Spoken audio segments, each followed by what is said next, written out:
সকালের কুয়াশা যেমন ধীরে ধীরে মিলে যায়, জেনে রেখো জীবনের দুঃখ একদিন ফিকে হয়।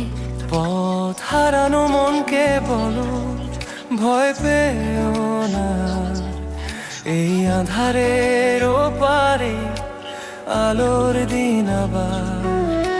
ভোরের শিশির যেমন রোদে হাসে মুক্তা হয়, তেমনি চোখের জল মোছো নতুন স্বপ্ন লয়ে। কত ঝড় এলো জীবনে, কত পথ হলো বাঁকা, তবু দেখো এই প্রাণটা আজও আছে ঢাকা। সময় তো নদীর মতো যায় না তো কভু থেমে, ব্যথাগুলো